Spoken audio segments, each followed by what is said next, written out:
Crônicas 29:14, numa oração de Davi, ele diz assim, uma parte da oração, né? Ele diz assim: porque quem sou eu e quem é o meu povo, que tivéssemos poder para tão voluntariamente dar semelhantes coisas. E agora o que fica forte no nosso coração: porque tudo vem de ti, e da tua mão tu damos de volta, né? Então, quando nós oramos, quando nós cremos que vamos ter resposta para a nossa oração, então nós buscamos o Senhor, nós estamos fazendo algo, estamos agindo, estamos indo à frente, né? Mas se a gente pegar esse espírito desse final dessa oração, porque tudo vem de ti, ó Deus, é porque não vem de nós, vem dele. Nós oramos porque ele colocou a sua palavra no nosso coração e nos fez orar, né? Ele colocou fé no nosso coração e nos fez buscar. É por isso que em outras passagens da Bíblia fala sobre o amor também. Aqui eles estavam falando sobre coisas materiais, estavam construindo o templo, a casa do Senhor ali, né? Que todos trouxeram e houve em abundância. Mas em outras passagens da Bíblia fala sobre o amor, por exemplo. O que João diz, que nós o amamos porque ele nos amou primeiro, né? Nós não tínhamos condições de buscá-lo, estávamos amarrados em trevas, não enxergávamos nada, e ele então nos amou e colocou luz no nosso caminho, e é por isso que a nossa fé funciona hoje, né? Por isso que nós buscamos o Senhor, nós buscamos porque ele nos buscou. Eu estendi a mão e ele me levou, ele me puxou das trevas para o reino da luz, amém? Então a gente pode confiar no poder da oração. Por quê? Porque não vem de nós, né? Num dos livros lá das epístolas, o apóstolo escreve isso mesmo. Ele fala que Elias era um homem como nós, né? Sujeito às mesmas paixões, às mesmas tentações, e ele orou e aconteceu, e depois ele orou novamente e Deus respondeu novamente. E assim ele incentiva a gente a estar buscando o Senhor, amém? Em Crônicas mesmo, no segundo livro de Crônicas, deixa eu ver se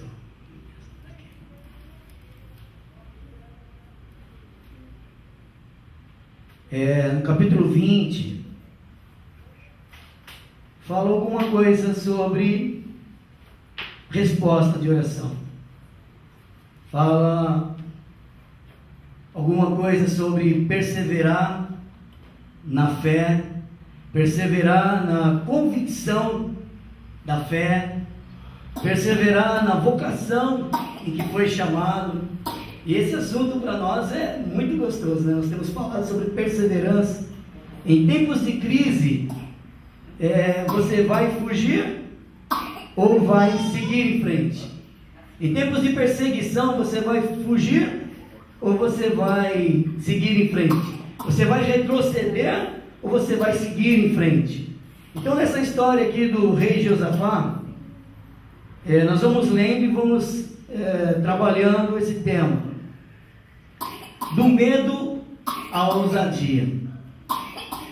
Os primeiros versículos aqui, no versículo 2, diz assim: então vieram alguns e deram aviso a Josafá, dizendo: vem contra ti uma grande multidão da além do mar.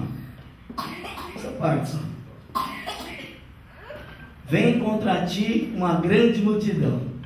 Seria bom se a gente se convertesse, aceitasse esse amor de Jesus na nossa vida, e a nossa vida fosse só progresso e sem oposição nenhuma, né? Porque muitas vezes a gente já sente difícil fazer alguma coisa, sendo que a força não está em nós, vem de Deus, né?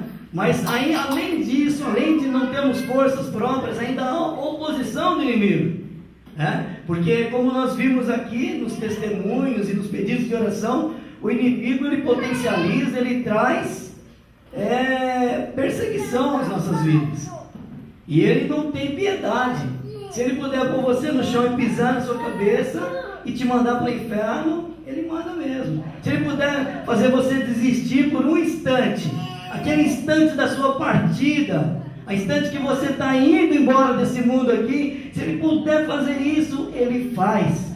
Porque Ele sabe que esse instante é onde você vai perder tudo aquilo que você tinha conquistado, a sua herança, aquilo que Jesus trabalhou para conquistar por nós. Né? E Josafá, então, ele recebeu essa mensagem: vem contra ti uma grande multidão. Quando eu estava lendo isso, eu lembrei de Pedro, né? Quando ele pediu para o Senhor para ir a sair do barco e ir a andar na água, ir ter com Jesus sobre a água, né? Sobre o mar. Aí Jesus deu uma palavra: vem.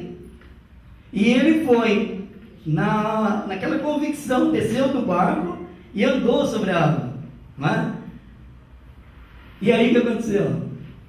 No meio do caminho, os ventos fortes, a palavra fala vem forte, né? Não é esse ventinho que está entrando, pode fechar aí se quiser uma praia.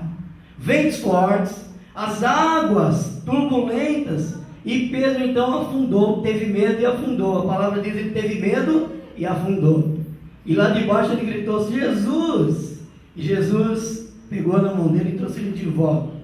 E quando Jesus então foi repreendê-lo, ele falou assim: por que duvidaste? Você vê que o inimigo de Pedro ali não era o vento, né? Não era as águas que estavam agitadas. O inimigo de Pedro naquele momento foi o que? A dúvida, o medo. E aqui Josafá poderia ter perdido a guerra, poderia ter perdido todo esse contexto que nós vamos ler de vitória. Ele poderia ter perdido aqui quando ele teve medo. No versículo seguinte, né, que ele recebeu essa mensagem, que uma grande multidão vinha sobre ele, estava se levantando sobre ele, diz no versículo 3: então Josafá temeu, teve medo. Aqui ele poderia ter perdido a guerra, poderia ter colocado o povo para correr, né? Vamos fugir. Onde que eles estão? Estão lá, não. Então vamos fugir, dá tempo, vamos se arrumar, levantar os nossos acampamentos e vamos fugir. Não. O medo, muitas vezes, ele eu acredito que certamente ele é um inimigo muito forte, né? E ele está no nosso contexto de vida, não aquele medo que já vem de fábrica com a gente, né? De você, é lógico, não pular, não atravessar a rua sem olhar, né? Não pular. Esse é um medo que vem de fábrica para a gente ter realmente cuidado com as coisas que a gente faz. Mas esse medo aqui é produzido pelo inimigo mesmo, pelas situações difíceis. E cada um de nós passa por situações difíceis no dia a dia. O medo de tentar, o medo de será que vai dar certo, né? O medo de seguir adiante, o medo até de adorar ao Senhor, porque tem gente que acha que não consegue louvar o Senhor, não consegue adorar o Senhor e ser recebido, principalmente se pisou na bola. A Bíblia é tão clara, né? Ela fala: pisou na bola, vem e pede perdão, né? Se reconcilia. Ela é tão clara nisso, e a pessoa às vezes ela fica com medo, e o inimigo usa isso. Então Josafá temeu, ele teve medo, e o medo que pode afastar a pessoa de Deus, ele também pode trazer a pessoa muito mais perto de Deus.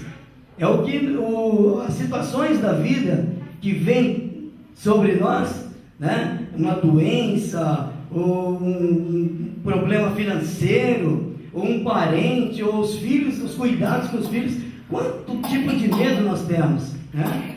Mas ele pode nos trazer mais para perto de Deus, e é isso que Deus quer. Amém? Josafá, no versículo 3 ainda, ele diz: e pôs-se a buscar o Senhor. O medo levou Josafá para o Senhor. O medo trouxe Josafá para o altar, e no altar ele começou a orar. Que tipo de oração Josafá fez? Vamos ver aqui. No versículo, vamos pular um pouco aqui. no versículo do 6 em diante, quando Josafá já tinha reunido toda a congregação, o povo, para virem buscar o Senhor, ele começa um tipo de oração. É um tipo de oração que certamente não é a oração do mendigo. Ó Senhor, tem misericórdia de mim. É certo que Deus responde esse tipo de oração, mas Deus não tem mendigos, Nós somos filhos, nós não somos mendigos do Senhor, nós somos filhos do Senhor. Então ele fez uma oração de quem conhecia o Senhor, de quem tinha já tomado posse da herança, da aliança do Senhor, lá nos seus antepassados, e chegou até ele. O tipo de oração foi assim, começou com adoração e louvor, e disse: Senhor, Deus de nossos pais, porventura não és tu Deus nos céus? Pois tu és dominador sobre todos os reinos das gentes, e na tua mão há força e poder, e não há quem te possa resistir.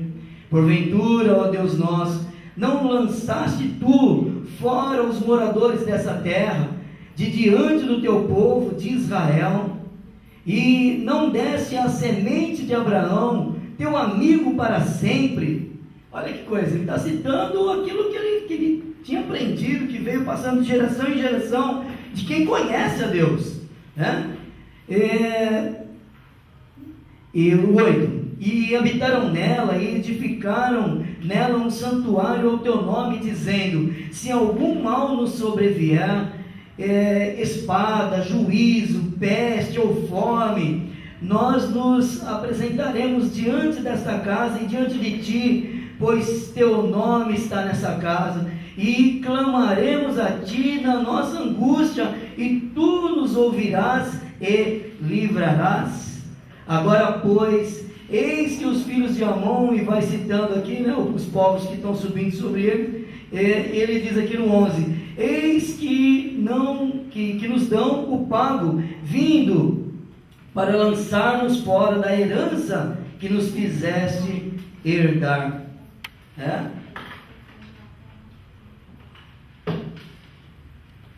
Tipo de oração, Que tipo de oração é essa?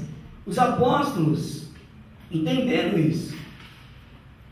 O próprio Jesus, nosso Senhor, que nós falamos de palavra, e ele era a própria palavra. Nós recebemos a palavra para que a nossa fé se ative, seja produtiva. E ele era a própria palavra, Ele mesmo, na oração da angústia, do Getsemane ali, ajoelhado, caído ali, quando ele diz: passa de mim esse cálice, e ele ora por 3 vezes, mas que seja feita a tua vontade. Qual era a vontade de Deus para Jesus? Era massacrar Jesus na cruz? Não. A vontade de Deus era nos salvar a humanidade. A vontade de Deus é que o inimigo ali fosse exposto publicamente, derrotado, e que a cédula do pecado que era contra nós fosse rasgada de uma vez por todas, e fosse cravada na cruz. Essa era a vontade de Deus. Então faça-se a tua vontade.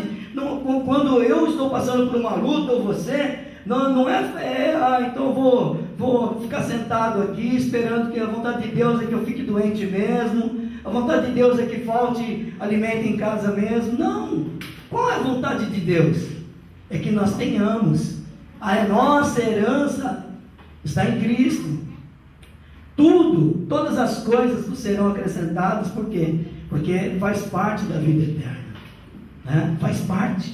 A vida eterna já começou, não vai começar depois que eu morrer, ela já começou daquele momento que eu entreguei minha vida para Ele, confiei nele, Então, eu não vou mais a Deus como mendigo. Isso eu já fui mendigo, eu já fui, porque em trevas eu estava, perdido eu estava, não me alimentava de Deus, buscava fugir de domínios, eu queria ser, o meu ego, eu acho que isso é para todo mundo, isso é um perfil de todos nós, o nosso ego dominava.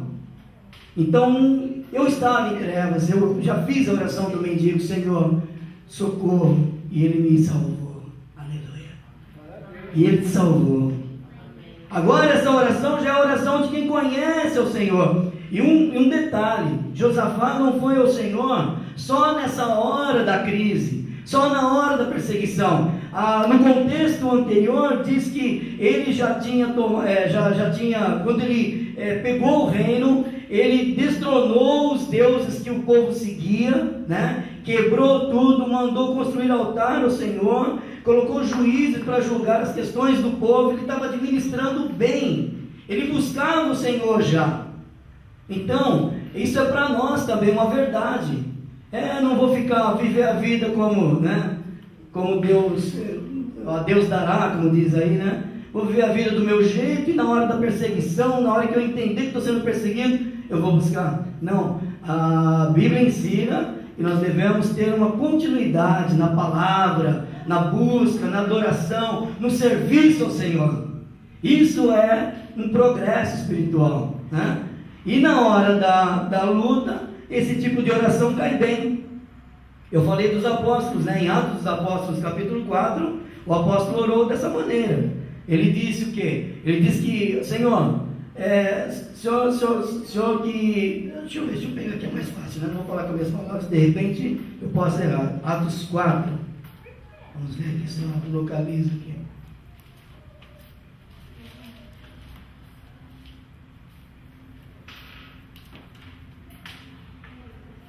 Aqui, ó. Eu até marquei na minha Bíblia aqui, ó. Oração que funciona.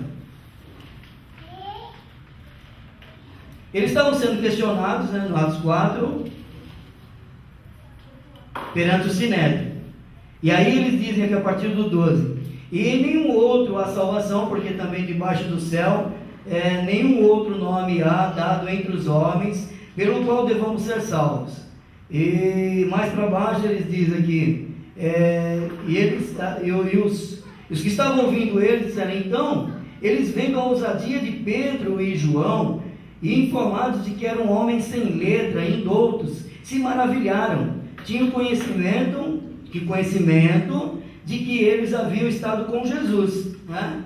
Estavam com uma pessoa de Jesus, e não com uma filosofia, um escrito de Jesus, ou uma história que eles ouviram falar. Não, eles haviam estado com Jesus, então eles podiam falar com ousadia por causa disso. E aí na oração de Pedro, ele diz aqui, e ouvindo ele, no versículo 24 do 4, e ouvindo eles isto, unânimes levantaram a voz a Deus e disseram, Senhor, Tu és o que fizeste o céu e a terra e o mar e tudo que neles há. Olha a adoração presente.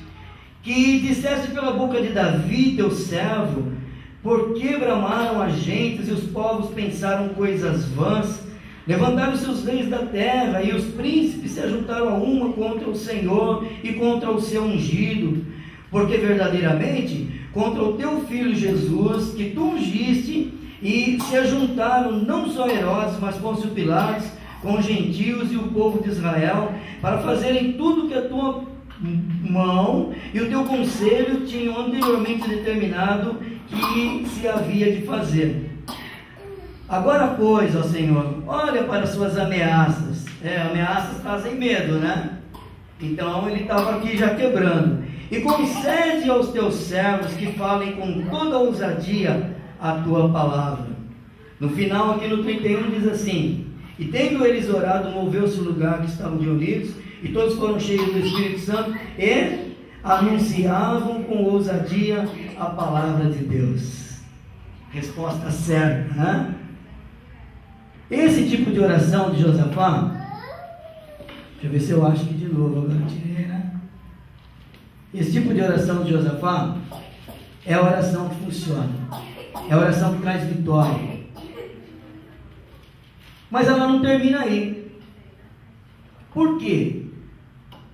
A maioria dos crentes que oram e perdem lá no final é porque param por aqui. Já oramos, então agora nós vamos sair, vamos para a guerra, vamos para cima, né? Mas Josafá não fez isso.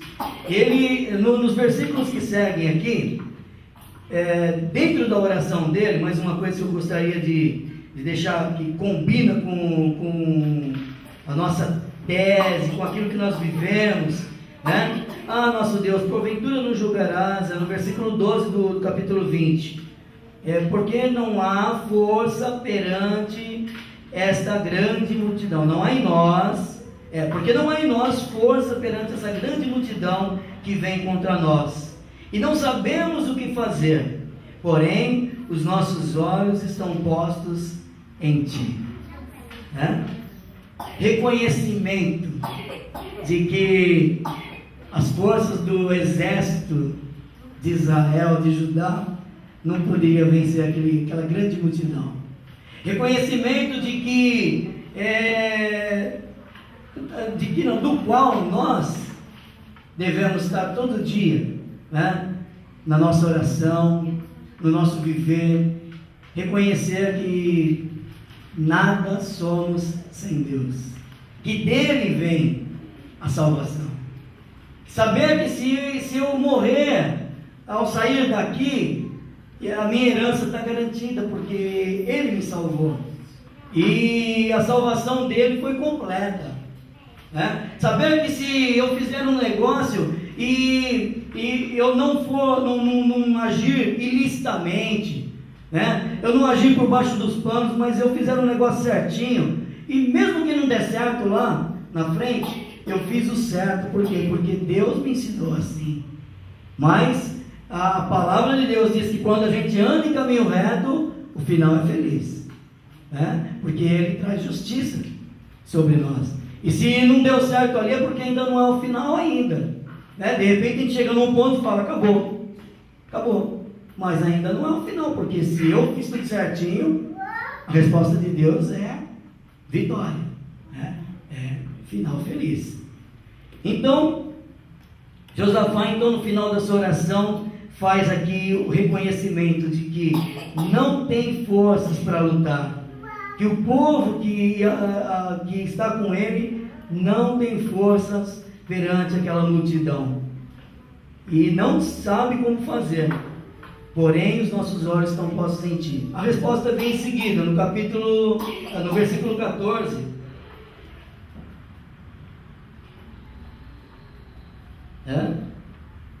e é onde nós devemos chegar até esse ponto. Então veio o Espírito do Senhor no meio da congregação sobre Jaziel, filho de Zacarias, eu não vou citar os nomes aqui, vamos ver aqui, o 15, não temais, nem vos assusteis por causa dessa grande multidão, pois a peleja não é vossa, senão de Deus.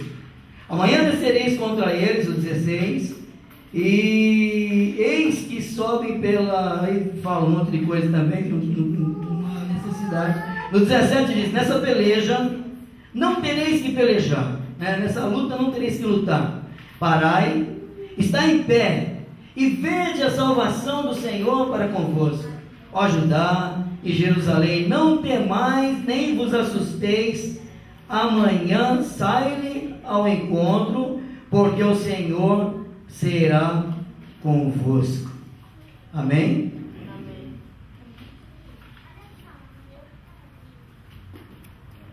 Um momento aí para a água. A água está até melhorzinha hoje, acho que pegaram do filtro. Espera aí.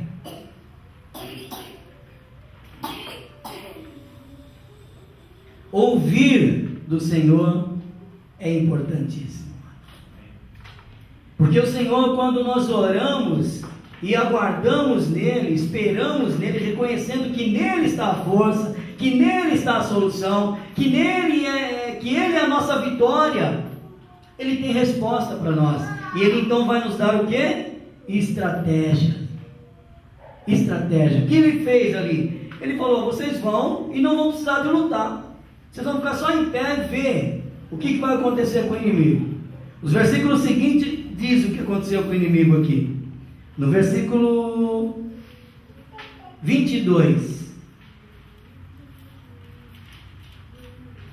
E ao tempo em que começaram com júbilo e louvor, o Senhor pôs confusão contra os filhos de Amon e de Moabe, e das montanhas de Seir, e vieram uns contra os outros, e foram desbaratados. Pois eu vou dizer o que vai acontecer aqui nessa noite, né? Já que me é dada essa palavra de autoridade, eu vou dizer, vai ter muita confusão no meio do inimigo, né? O perseguidor da sua vida, meu amado, vai ficar confuso se você seguir a estratégia de Deus. E a estratégia de Deus muitas vezes não é só ir para cima, não. A estratégia de Deus muitas vezes não é ficar vendo só a derrota do inimigo, não. A estratégia de Deus muitas vezes pode ser o quê? Ele vai te falar, fugir. Fugir também é estratégia, sabia? Fugir da aparência do mal, está escrito? Fugir da aparência do mal. Entrega o teu caminho ao Senhor. Tome a sua cruz. São estratégias da palavra de Deus para nós. Aquele que quer ganhar a vida, perdê-la, mas se quiser me seguir, tem que perder. Eu falei errado. Foi ao contrário? Tá certo, né? Aquele que quiser ganhar a sua vida, perderá. Mas aquele que quiser ganhar o reino dos céus, agora ficou, guarda isso. Mas é isso aí mesmo, todos conhecem essa passagem que Jesus falou, né? Que nós temos que perder a vida para ganhar o reino. Tomar a nossa cruz. Fazer o que é bom diante dos homens. Ser luz, né? No alto, não luz embaixo da mesa, da cama. Ser luz no alto, com as nossas atitudes, com as nossas ações. Tudo é estratégia de Deus para nós. Para nós basta seguir. Porque tudo vem de Deus, não de nós. Para isso eu não preciso passar uma borracha no sacrifício de Jesus e dizer, eu vou fazer isso, vou fazer aquilo, vou fazer, para ver se lá no céu eu consigo um lugarzinho, né? Porque não vem de mim, vem de Deus. Porque se eu tentar fazer a obra de Deus por mim mesmo, minhas forças, eu vou até um certo ponto, eu vou amar até um certo ponto, né? Eu vou suportar até um certo ponto, eu vou ter paciência até um certo ponto, eu vou ter muito medo e vou fugir, vou correr do inimigo. Mas apagar o sacrifício de Jesus é totalmente errado. Para nós o sacrifício da cruz é o centro de tudo, né? Tomar a sua cruz. Tem muita gente que pensa que tomar a cruz é seguir o destino, né? O destino está sendo cruel comigo, é a cruz que Deus me deu. Não é isso. Quando Jesus fala tomar a cruz, ele fala tomar o seu lugar na cruz. A cruz é para mim e para você também. Tome o seu lugar na cruz. Você não vai precisar carregar uma cruz, você vai estar lá na cruz de Cristo. Se com Ele fomos crucificados, é certo que com Ele também ressuscitaremos, Paulo diz. É nosso lugar ali, na cruz. E aí, se eu pensar dessa maneira, então eu vou entender que o amor de Deus, ele vai passar por mim e vai alcançar outras vidas. Vai passar por mim e vai alcançar o meu filho principalmente, né? Que está do meu lado. E depois o meu vizinho, e depois o meu amigo e outras pessoas. Mas ele vai passar por mim, porque eu estou na cruz, né? Tomei meu lugar na cruz. Então, o último versículo aqui do capítulo 20, ele diz, cadê as plaquinhas? Não subiu nenhuma ainda? Eu não estou vendo? O que? 30 já foi? É. E quanto falta?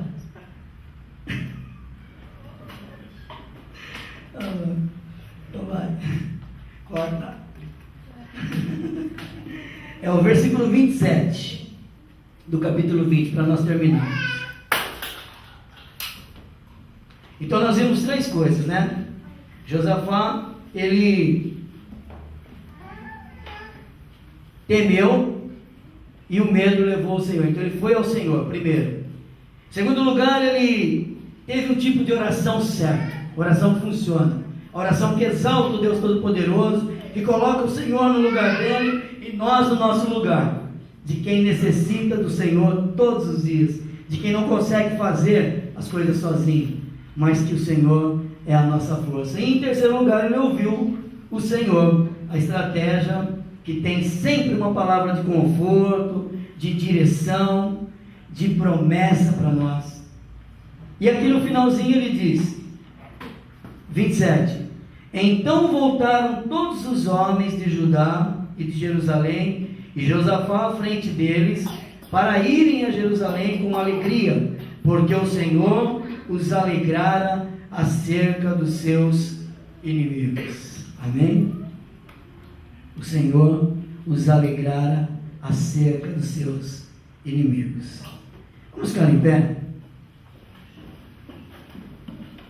Não sei como é que você tem andado, meu querido. Não sei por onde você tem andado, com quem você tem andado. Não sei o que tem te afligido.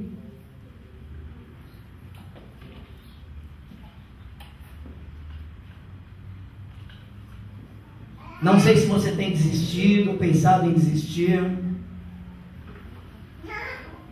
Se você está cansado. Se você parou, somente fez uma oração e parou e acha que não precisa ouvir. Uma coisa é certa, Deus, Ele sabe da nossa fraqueza, das nossas necessidades. Ele sabe mais íntimo, aquilo que ninguém sabe dentro de nós, Ele conhece muito bem. Ele conhece toda a astúcia do inimigo contra nós. Ele conhece os medos, as carências, as preocupações, as ansiedades. Deus conhece. E nessa noite, nós queremos fortalecer o nosso espírito, fortalecer a nossa fé, fortalecer a nossa convicção de que o nosso Pai, Todo-Poderoso, conhecedor de todas as coisas, pode nos dar a vitória. A vitória está nas mãos dEle. A vitória está nas mãos do Senhor. Feche teus olhos aí. Querido Senhor, nós tomamos por exemplo, meu Deus, essa passagem na vida de Josafá, Pai, trazendo alguns pontos para a nossa vida, e a Tua palavra, ela nos alimenta. Meu Deus, nossa fé, ela pode ir muito além do que nós pedimos ou imaginamos, aquilo que os nossos olhos não viram, nossos ouvidos não ouviram, e aquilo que não subiu ao coração humano, aquilo que o entendimento não conseguiu entender ainda. Oh meu Deus, o Senhor tem para fazer no nosso meio, na minha vida, na vida do meu irmão, naqueles com quem nós tratamos. Oh meu Deus, as lutas que temos passado. Oh meu Pai, o inimigo, Senhor, ele vem contra nós, mas a Tua palavra, Senhor, tem sido a nossa bandeira, a nossa arma contra o inimigo, a nossa fé como escudo, Senhor, no nome de Jesus. Oh meu Senhor, nós buscamos a Tua face, engrandecendo, Senhor, colocando em Ti, Senhor, toda a glória, tudo aquilo que pertence a Ti, Senhor, o inimigo não poderá roubar. A herança que o Senhor tem nos dado em Cristo, Senhor, nunca, jamais Ele poderá tirar. Se o Senhor estiver conosco no nosso meio, quem poderá resistir à Tua mão poderosa, Senhor? Aquilo que o Senhor tem feito no passado, aquilo que é história, meu Deus, da Tua presença no meio do povo de Israel, aquilo que o Senhor fez por nós, pela humanidade, meu Deus, por minha vida, pela vida do meu irmão aqui, na cruz do Calvário, destronando o inimigo, destronando o egoísmo do homem. Oh meu Senhor, Teu sacrifício não foi em vão, Jesus. Hoje aqui nós reconhecemos, não temos força alguma, Senhor, para ir adiante por nós mesmos, mas reconhecemos em Ti a nossa força. Por isso Paulo podia dizer que na fraqueza ele era forte, não a apologia da fraqueza, de ficar fraco todos os dias, não, mas é a apologia de entender que na fraqueza humana nós podemos reconhecer o teu senhorio, a tua força, e o Senhor é aquele que destrona o inimigo. Em nome de Jesus nós oramos aqui nessa noite, Senhor. Oh meu Deus, nossas vidas pertencem a Ti, e tudo que está no circuito, as situações que nós passamos, meu Deus, está sob os Teus cuidados. No nome de Jesus, nós oferecemos a Ti, Senhor, toda a glória, toda a honra pelo que há de acontecer.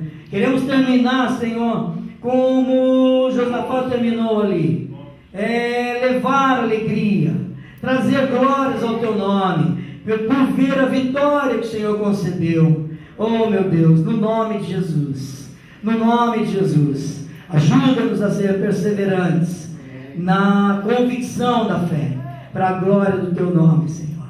Amém.